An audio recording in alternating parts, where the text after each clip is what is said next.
India की सबसे शिक्षित राज्य केरल, जो कि पूरी दुनिया को वुमेन एम्पावरमेंट की शिक्षा देती रही है, प्राइमरी लेवल पर लड़कियों की शिक्षा हो या secondary and senior secondary level, इस स्टेट ने अनबिलीवेबल रिकॉर्ड सेट किया है। पर रिसेंटली यहाँ से एक रिपोर्ट रिलीज होते ही पूरा हंगामा मच जाता है। रिपोर्ट का नाम है हेमा कमेटी रिपोर्ट, जो कि मलयालम फिल्म इंडस्ट्री में women's working condition and safety related है। इसके रिलीज होते ही लगता है कि जिन्हें हम लिटरेसी के आइडल मानते आए हैं, उनका एक भयावह चेहरा भी है। Not all but there are many जिन्हें इस रिपोर्ट में एक्सपोज किया गया है। चलिए इसके बारे में शुरू से जानते हैं। The sky is full of mysteries with the twinkling stars and the beautiful moon. But scientific investigation revealed that stars do not twinkle nor does the moon look beautiful. Do not trust what you see, even salt looks like sugar. ये शब्द justice Hema के हैं। आगे इस video में आपको पता चलेगा कि जस्टिस हेमा ने ऐसा क्यों कहा। दरअसल 17 फरवरी की रात 9 बजे केरला की एक टॉप एक्ट्रेस थ्रिशूर से कोची जा रही थी किसी प्रमोशनल इवेंट में। उसी समय उनकी कार में पीछे से ऑटो से टक्कर मारकर कुछ लोग उनकी कार में घुस जाते हैं। उनके साथ जोर जबरदस्ती करते हुए इसकी वीडियो भी रिकॉर्ड करते हैं। दरअसल इन लोगों को ऐसा करने के लिए कॉन्ट्रैक्ट मिला हुआ था। दोषियों को पकड़ने के लिए पुलिस पर प्रेशर बनता है और 6 लोगों को गिरफ्तार किया जाता है। जांच आगे बढ़ने पर पता चलता है कि इस कांड के पीछे कोई मास्टरमाइंड भी है।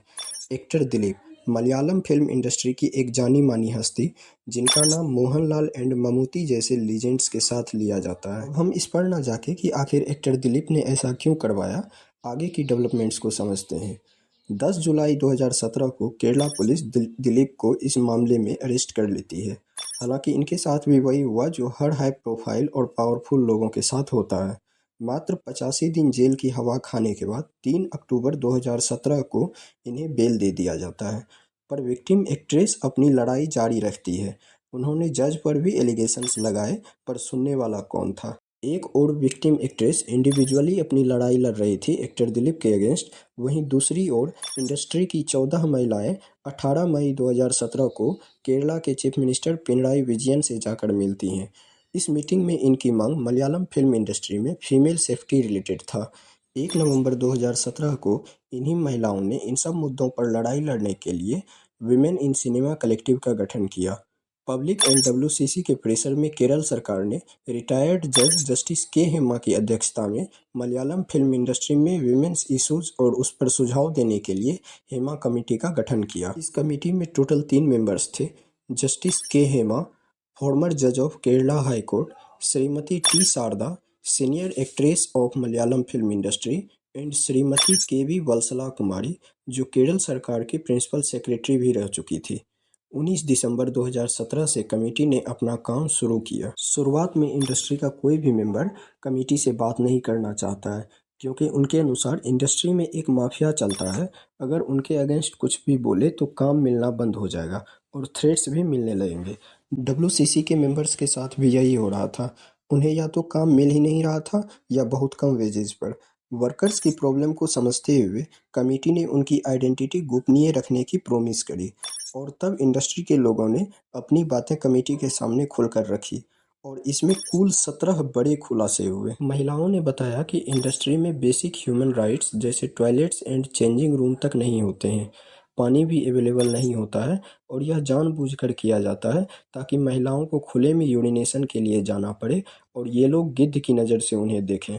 खौफ ऐसा रहता है कि सेट्स पर जो फीमेल्स होती हैं वो घंटों तक पानी अवॉइड करती हैं to prevent urge for urination. Sexual harassment तो एक ट्रेंड सा है।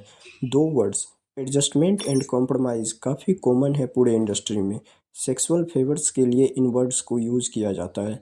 इंडस्ट्री में करियर स्टार्ट करने से पहले ये 2 वर्ड्स से फेमिलियर होना पड़ता है। रेफरेंसेस भी दिए जाते हैं, जैसे तुम्हें क्या लगता है वो इतनी बड़ी स्टार कैसे बन गई, उन्होंने भी तो कॉम्प्रोमाइज़ किया है ना। अगर कोई भी इन डिमांड्स को नहीं मानता है तो उन्हें काम ना देने की धमकी दी जाती है, और तो और साइबर अटैक भी किया जाता है। कास्टिंग काउच, जो कि हमें फिल्म इंडस्ट्री का एक पुराना ट्रेंड लगता है, और अब तक लग रहा था कि अब रियलिटी से फेड होता जा रहा है, यहाँ आराम से चल रहा है। इसमें और भी कई खुलासे हैं जो आप खुद से पढ़ सकते हैं। रिपोर्ट का लिंक आपको डिस्क्रिप्शन बॉक्स में मिल जाएगा। दिसंबर 2019 में कमेटी अपना 295 पेजेस का रिपोर्ट केरल सरकार को सौंपती है। अब तक लोगों को यही लग रहा था कि ये लेफ्ट की सरकार वीमेन्स एंड सर्वाइवर्स का साथ दे रही है, पर रिपोर्ट सबमिट होने के बाद इन्हें रिलीज करने में सरकार को दिक्कत हो गई। 4 साल तक केरल सरकार रिपोर्ट को रिलीज नहीं करती है और बहाने बनाती रहती है। केरल सरकार का कहना था कि रिपोर्ट रिलीज करने से सर्वाइवर्स की आइडेंटिटी पब्लिक हो सकती है और जस्टिस हेमा भी रिपोर्ट रिलीज करने से सरकार को मना कर रहे हैं। हालांकि रिपोर्ट ना रिलीज करने से भी कोई प्रॉब्लम नहीं था अगर केरल सरकार इसकी फाइंडिंग्स पर इन्वेस्टिगेशन स्टार्ट कर देती और सजेशंस अप्लाई करती, पर सरकार इसे दबाने की कोशिश में लग गई। फाइनली केरल हाईकोर्ट के आदेश पर 19 अगस्त को लगभग 60 पेजेज हटाने के बाद 235 पेज का रिपोर्ट रिलीज किया गया। रिपोर्ट रिलीज होते ही दो बड़े नाम तेजी से फैलना शुरू हो गया और ये दोनों ही केरला पॉलिटिक्स से भी संबंधित थे।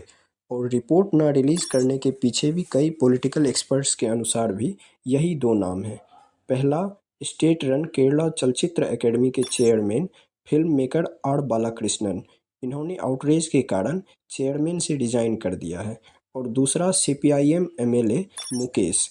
हालांकि अब केरल हाईकोर्ट मामले पर संज्ञान लेते हुए एक सील्ड कवर में 295 पेजेज की रिपोर्ट कोर्ट में सबमिट करने के लिए केरल सरकार को ऑर्डर किया है।